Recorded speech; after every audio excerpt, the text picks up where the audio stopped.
कि एक लड़के ने अपनी माँ को ओल्ड एज होम भिजवा दिया, यानी अनाथ आश्रम में अपनी माँ को भिजवा दिया। मेरे दोस्तों, किस्सा बहुत छोटा सा है, लेकिन देखो इसमें सबक कितना बड़ा है, सबक कितना बड़ा है।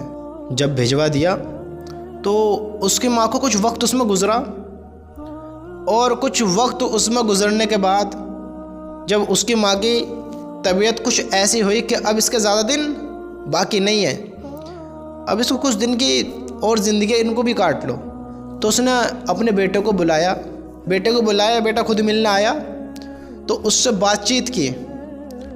तो उस माँ ने उसको कुछ तरबियत करी, कुछ नसीहतें करी, और वो ये नसीहतें सारी बात का निचोड़ है। मैं आपको सारी बात ख़त्म कर कर एक बात बताई दे रहा हूँ बस, कि उस माँ ने अपनी औलाद को ये नसीहत करी कि बेटा, ये जो ओल्ड एज होम है, यानी ये जो अनाथ आश्रम है जिसमें ये रहती है, जिसमें तू अपनी माँ को छोड़कर गया है, यहाँ का जो खाना पीना है वो सही नहीं है। यानी उसने कुछ ऐसी ऐसी बातें बताई कि बेटा तू इनको सही करा दे। मिसाल के तौर पर मैं आपको समझाता हूँ कि जैसे ये पंखा है, ये ख़राब रहता है, यहाँ कोई देखा भाली वाला नहीं है, तो इन पंखों को सही करा दे। यहाँ की खिड़कियाँ ऐसी करा दे, यहाँ का पानी वैसा आता है, उसको सही करा दे। यानी उसने अनाथ आश्रम की बहुत सारी चीज़ें ऐसी बताई कि बेटा तू इनको ठीक करा दे। तो उस बेटे ने सुनने के बाद कहा कि माँ, मैं आपसे मिलने आता रहता था, मैं आपकी यानी जो उनकी कुछ कुछ ज़रूरतें थी वो भी पूरी करता रहता था, तो आपने मुझे ये बातें कभी नहीं बताई, आज क्यों बता रही हैं? समझते हो आज क्यों बता रही हैं? कि यहाँ के रजाई बिस्तर ऐसे रखो, उनमें ठंड लगती है रात को, पंखे ऐसे रखो, यहाँ गर्मी बहुत पड़ती है, पानी यहाँ का अच्छा नहीं है, यहाँ की खिड़की रगड़म झगड़म बहुत सारी चीज़ें बताई कि तुम मुझे ये अब बता रही हो, पहले क्यों नहीं बताया? तो क्या कहा उस माँ ने कि बेटा, मैंने तो ज़िंदगी गुजार ली जैसे गुजारनी थी, मैंने तो ज़िंदगी गुजार ली जैसे गुजारनी थी। बेटा, मैं ये इसलिए कह रही हूँ कि कल तेरी औलाद ने तुझे यहाँ छोड़ दिया, मैंने तो तुझे बड़ी लाड प्यार से पाला है, और ये तो चलो मैं थी, मैंने बर्दाश्त कर ली, तू बर्दाश्त नहीं कर पाएगा। अल्लाहु अकबर। मैं किस तरह माँ इतनी मोहब्बत करती है अपनी औलाद से, तो माँ कहती है कि मैं थी, मैंने बर्दाश्त कर ली, कल तेरी औलाद तुझे यहाँ छोड़ दे तो बेटा तू यहाँ की चीज़ें बर्दाश्त नहीं कर पाएगा, तुझे तो बड़े लाड प्यार से पाला है। ओए होए होए, ये सुनना था कि फिर क्या कैफियत बनी होगी कि एक माँ अब भी ये सोच रही है कि जिस तरह इसने मुझे यहाँ छोड़ा है, हो सकता है कल इसकी भी औलाद इसके साथ ऐसे ही करे। तो उसको ये तरबियत करी, उसको ये नसीहत करी। अब इसका मतलब तुम लोग समझते हो ना, समझते हो ना इसका मतलब कि तुम जब अपने माँ बाप को तन्हा छोड़ देते हो, खुश नहीं रहते हैं वो, और याद रखना खुश तुम भी नहीं रहोगे। माँ बाप की खुशी में अल्लाह की खुशी है, माँ बाप की नाराज़गी में अल्लाह की नाराज़गी है। माँ बाप को खुश करो तो अल्लाह भी खुश होगा, माँ बाप को नाराज़ करोगे तो अल्लाह भी नाराज़ होगा। माँ बाप ही तो हैं जो दुनिया में तुमसे मोहब्बत करते हैं, वरना फिर और कौन है जो तुमसे बिना फ़ायदे के मोहब्बत करता हो, बिना फ़ायदे के तुम्हें याद करता हो। एक माँ बाप का ही तो प्यार है जो तुम्हें बग़ैर किसी लालच के होता है, जो तुम्हारे काम बग़ैर किसी लालच के करता है। वो सारी ज़िंदगी तुम्हें जन्म देकर खिलाती है, पिलाती है, तुम्हारे लेटरिन पेशाब पखाने करती है, तुम्हारे कपड़े धोती है, तुम्हारे खाने पकाती है, तुम्हारे सरों में तेल डालती है, तुम्हें नहलाती है, धुलाती है, तुम्हारे बदन साफ़ करती है, तुम्हारी हर चीज़ वो करती है, हर चीज़। क्या इसलिए करती कि तुम उसे अनाथ आश्रम में छोड़ दो? क्या इसलिए करती है कि तुम उनसे अपना मुंह मोड़ लो? और फिर ये इंसान भूल जाता है कि माँ बाप ने क्या किया है, फिर इंसान भूल जाता है। तो मेरे भाइयों देखो तो सही, माँ बाप क्या होते हैं, क्या हस्ती होती है माँ बाप की। माँ बाप की कदर करो, माँ बाप से मोहब्बत करो, माँ बाप की इज़्ज़त करो, उनकी इज़्ज़त करो, उनकी इज़्ज़त करो।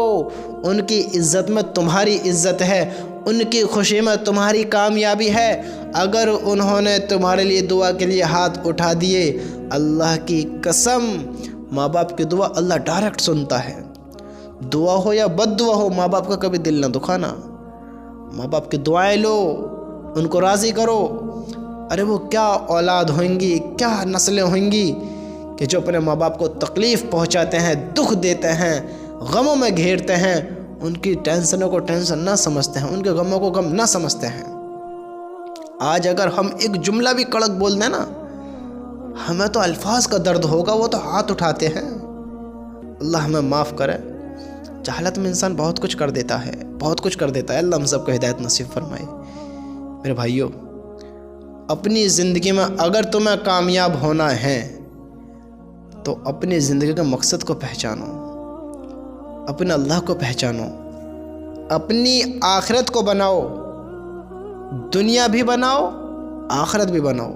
असल सुकून तो वहाँ है, यहाँ क्या है? यहाँ तो गम के सिवा, दुख के सिवा, तकलीफ़ के सिवा कुछ भी ना है, कुछ भी नहीं है। ये दुनिया तो ईमान वाले के लिए कैद खाना है। जो गैर ईमान वाले हैं, अल्लाह के नाफरमान हैं, उनके लिए है ये जन्नत, सुकून राहत उनके लिए है। और ये हमेशा नहीं है, हमेशा की कामयाबी तो ईमान वालों की है। और कामयाब होना चाहते हो तो देखो, दुख गम का तो सामना करना पड़ेगा, तकलीफ़ों का तो सामना करना पड़ेगा। क्योंकि तुम कोई मैगी ना बना रहे जो 2 मिनट में बन जाएगी।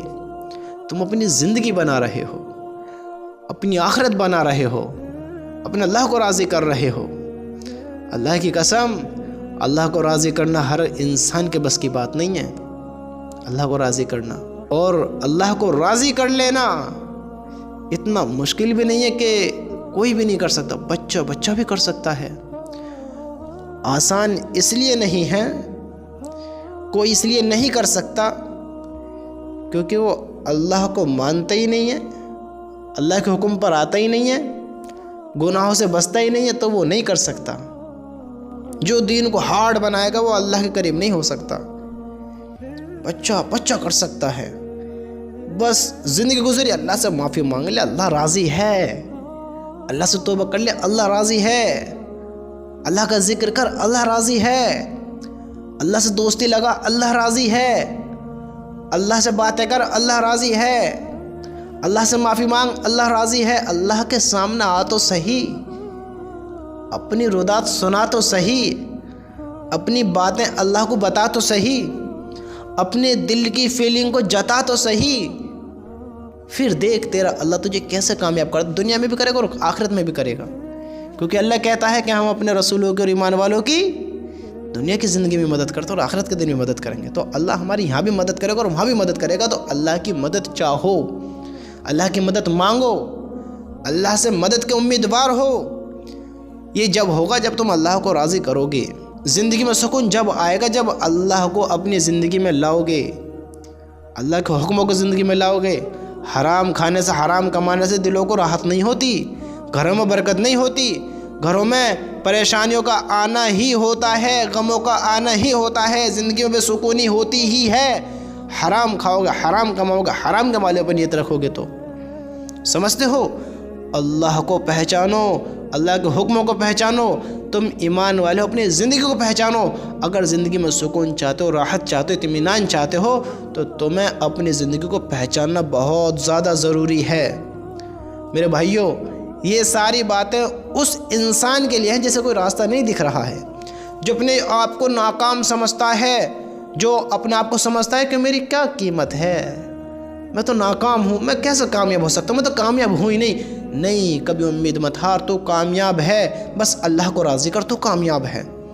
अपने ईमान पर बना रहे, ईमान पर जमा रहे, गुनाहों से बचता रहे, आखिरत की फ़िक्र करता रहे, आखिरत की तैयारी करता रहे, तो कामयाब है। और तो ऐसा कामयाब होगा कि आज के बड़े बड़े अमीर, बड़े बड़े लखपति, करोड़पति, अरब खरबपति तेरा मुकाबला नहीं कर सकते। अगर तू अपने अल्लाह को राज़ी कर कर ज़िंदगी गुजार कर चला गया तो नाकाम नहीं है। तू ईमान वाला है, तू मुर्दा नहीं, तू ज़िंदा है, तेरे पास मौके हैं। अल्लाह से मांग, अल्लाह हर परेशानी को दूर करने वाला है। अल्लाह ही कामयाब करेगा तुझे हर हाल में, अल्लाह ही कामयाब करेगा। दुनिया में तो कितनी मेहनत कर ले नहीं हो सकता, अल्लाह ही करेगा, अल्लाह ही करेगा।